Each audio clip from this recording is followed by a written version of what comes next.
China's the president of this little group we're in, the UN Security Council. Mr. President, What the fuck? Secretary General, NDB President Rusev, distinguished diplomats, ladies and gentlemen.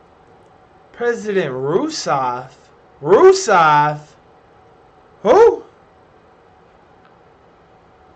So much lag from your streaming system. Takes place at a time of several major wars.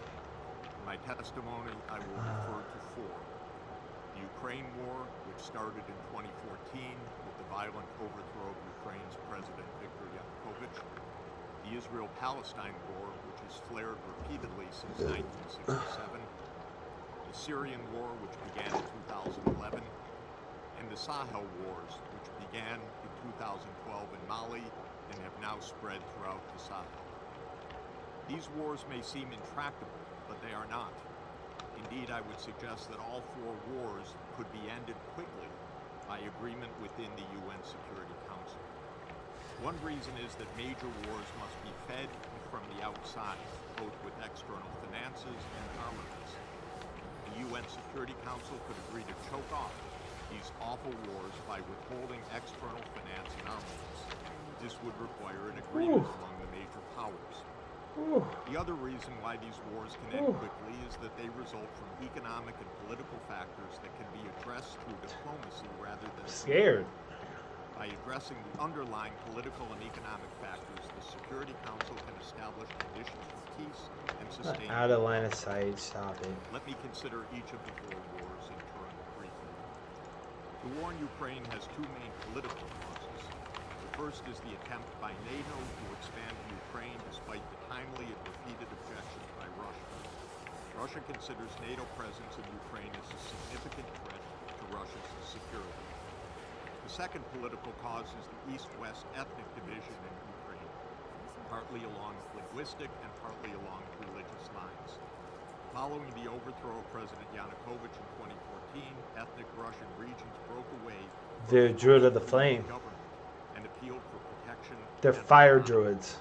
The Minsk II agreement, endorsed by this council in Resolution 2202, called for regional autonomy to be incorporated in Ukraine's constitution, but the agreement was never implemented by Ukraine, despite the UN Security Council's backing. The economic cause of the war results from the fact that Ukraine's economy faces both west to the European Union and east to Russia, Central Asia, and East Asia. When the EU tried to negotiate a free trade agreement with Ukraine, Russia expressed alarm that its own trade and investments in Ukraine. Oh, I have fired him, Millie. Unless a three-way agreement was reached among the EU, Russia, and Ukraine to ensure that Ukrainian-Russian trade and investment would be sustained alongside EU-Ukrainian trade. This is a well-known event in trade negotiations. Unfortunately, the EU was apparently not prepared to negotiate with Russia over such a three-way arrangement, and the competing East-West orientation of Ukraine's economy was never resolved. This council could end the Ukraine war quickly by addressing its underlying political and economic causes. On the political front, the G5 countries should agree to extend a security guarantee to Ukraine while also agreeing that NATO will not expand to Ukraine, thereby addressing Russia's concerns over NATO enlargement. The Council should also work to achieve a lasting governance solution regarding Ukraine's ethnic division. Furak has conscripted them into his service, but why would any Night Elf agree to this? On policy, Ukraine's strong economic interest is to join the European Union while also maintaining open trade and financial relations with Russia and the rest of Eurasia. Ukraine's trade policy should be inclusive rather than diversionary, allowing Ukraine to serve as a vibrant economic bridge across the east and west of Eurasia. Oh, I didn't realize that's what I was supposed to do. Ukraine will need funding for reconstruction and for new physical infrastructure such as fast rail, renewable energy, 5G, and port modernization. As I described below, I recommend that the Security Council establish a new Peace and Development Fund to help mobilize Peace and Development Fund.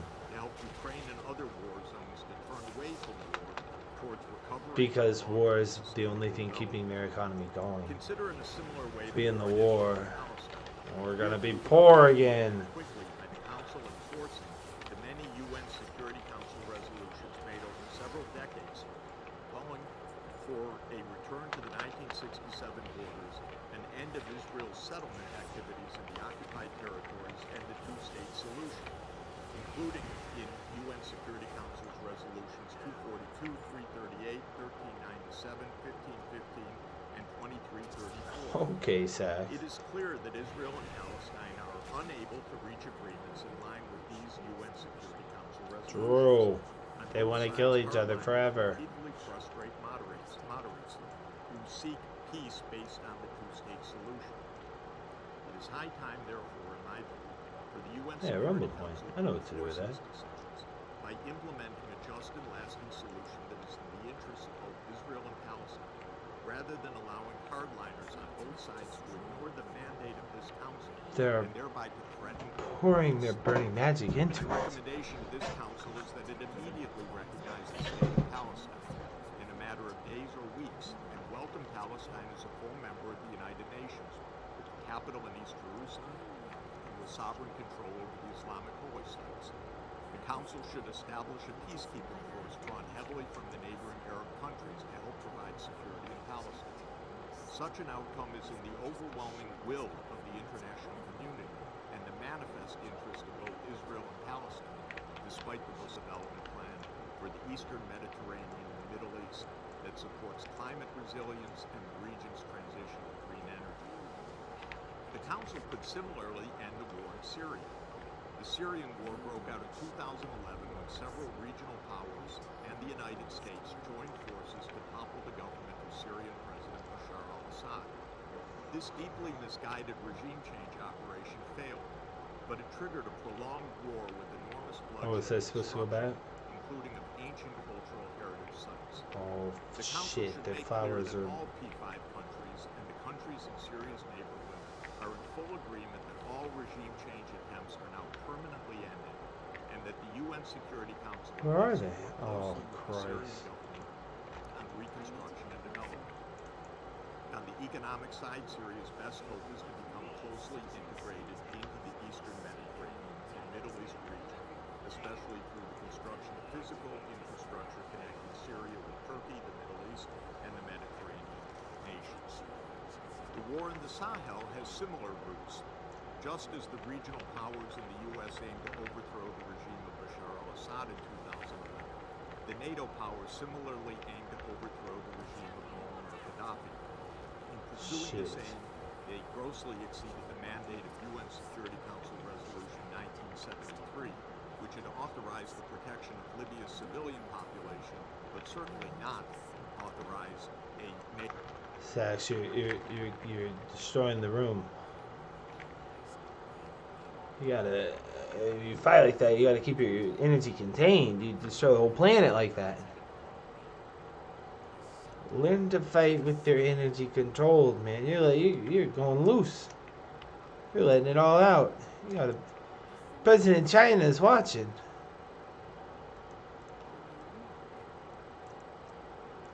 Or something. Well, I thought you guys were gonna do more lore, but I guess since you're not.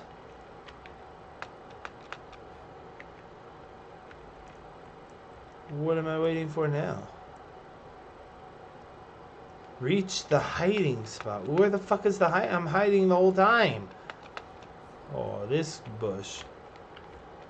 Okay. Yeah, okay. I think my hiding spot was fine, but fine.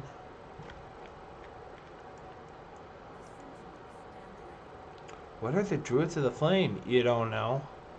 The Druids of the Flame are a cult, once led by the Archdruid Fandril Staghelm before his death in the Firelands like 1,000,000 fucking years ago. They worshipped Ragnaros the Fire Lord and believed that his power would consume Azeroth in eternal flame. How are they different from the Primalists? Well, both harbor a deep-seated hatred for the Dragonflights. The difference lies in their goals. While Teldrassil emerged, Fandril Staghelm asked the dragons to bless it as they once had Nordrassil. This would have restored our immortality, the Night Elves. But the dragons did not believe it wise. Fandral and his druids resolved to reclaim their immortality by submitting themselves to the flame, even if it meant the rest of the world would burn.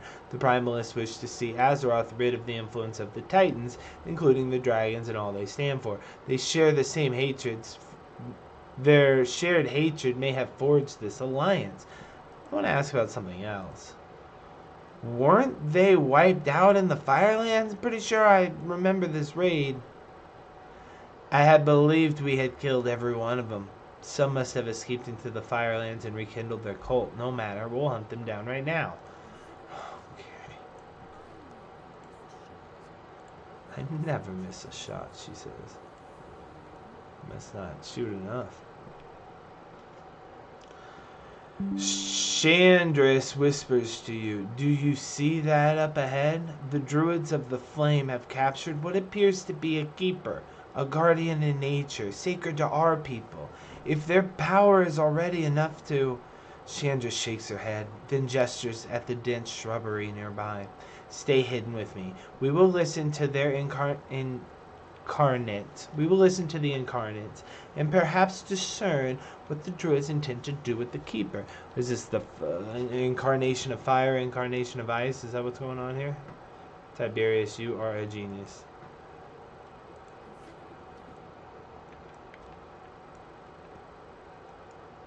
What do we do now? Keep hiding? Hide harder?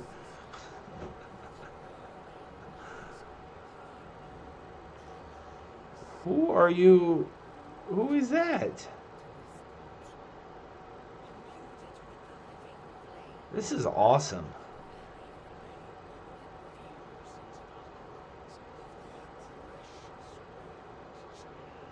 A little, you know, Power Rangers, but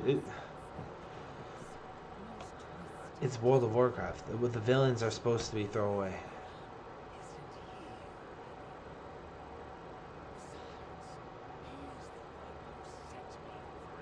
Nice. Oh, did he? Had he begged though? He's a believer.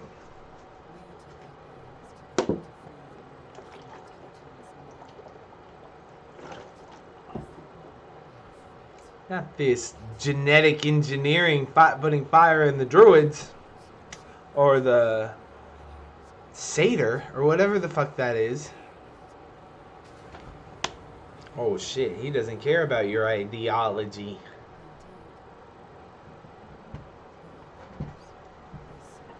Oh, she against you. That was a hard no from the Ice Queen. Sorry, kid.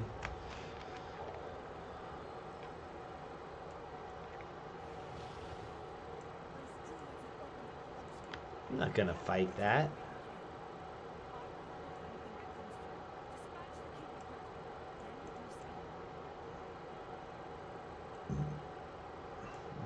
For real? I'm not gonna do shit with that fire mage right there. Show me how it's done, you little gnome. Ow.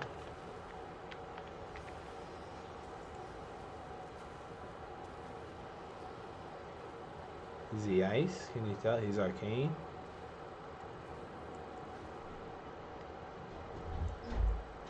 Could not get through the authentication process, and I will have to let him tell you why. Something about it. Snap. Will you tell them Sure. what your problems were?